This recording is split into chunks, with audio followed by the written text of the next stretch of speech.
بسم اللہ الرحمن الرحیم۔ السلام علیکم دوستو، کیسے ہیں آپ سب؟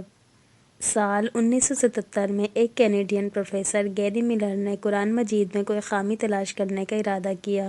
گیری ملر ٹورنٹو یونیورسٹی میں پڑھاتا تھا اور عیسائی مبلغ بھی تھا۔ اس کا خیال تھا کہ قرآن مجید میں خامی ڈھونڈ لینے سے مسلمانوں کو عیسائیت پر لانے میں مدد ملے گی۔ ملر نے قرآن مجید کے مطالعے کے بعد جو کچھ لکھا، انتہائی غیر جانبداری کے ساتھ لکھا۔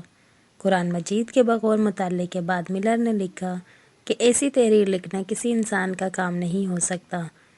قرآن مجید کی سب سے پہلی چیز جس نے ملر کو متاثر کیا وہ اس کتاب مقدس کی کئی آیات کا ایک خاص انداز تھا۔ مثلاً سورہ نساء کی 82ویں آیات، جس کا ترجمہ ہے کہ تو کیا وہ قرآن پر غور نہیں کرتے؟ اگر یہ قرآن مجید اللہ کے سوا کسی اور کا کلام ہوتا تو بے شک وہ اس میں کئی غلطیاں پاتے۔ اور سورہ بقرہ کی 23ویں آیات، جس کا ترجمہ ہے کہ اور اگر تم اس کتاب پر شک کرتے ہو جو ہم نے اپنے پیغمبر پر اتاری تو اس جیسی ایک صورت لا کر دکھاؤ۔ قرآن مجید پر تحقیق کے بعد پروفیسر ملر نے دی امیزنگ قرآن کے نام سے ایک لیکچر دیا، جس میں اس نے کہا کہ اس دنیا میں ایسا کوئی مصنف نہیں جو ایک کتاب لکھے اور پھر لوگوں کو چیلنج کرے کہ آؤ میری کتاب میں سے غلطی نکال کر دکھاؤ، جس طرح قرآن مجید میں بارہا کہا گیا ہے۔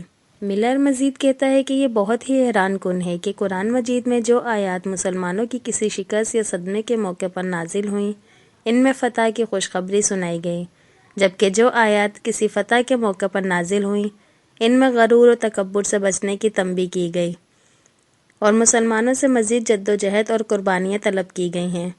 گیری ملر کہتا ہے کہ اگر کوئی شخص اپنی آپ بیتی لکھتا ہے تو وہ اپنی فتوحات کو بڑھا چڑھا کر بیان کرتا ہے اور شکست کو بھی ہیلے بہانے سے جیت ہی قرار دینے کی کوشش کرتا ہے، لیکن قرآن مجید میں تسلسل کے ساتھ اور انتہائی منطقی انداز میں اس کے بالکل برعکس لکھا گیا ہے۔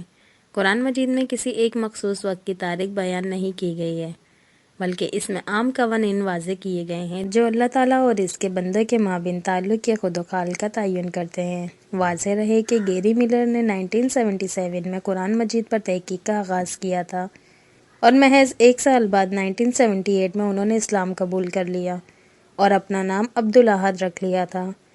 اس کے بعد سے انہوں نے اپنی زندگی اسلام کی دعوت کے لیے وقف کر رکھی ہے۔ وہ ٹی وی پروگرامز اور پبلک لیکچرز میں لوگوں کو اسلام کی تبلیغ کرتے ہیں۔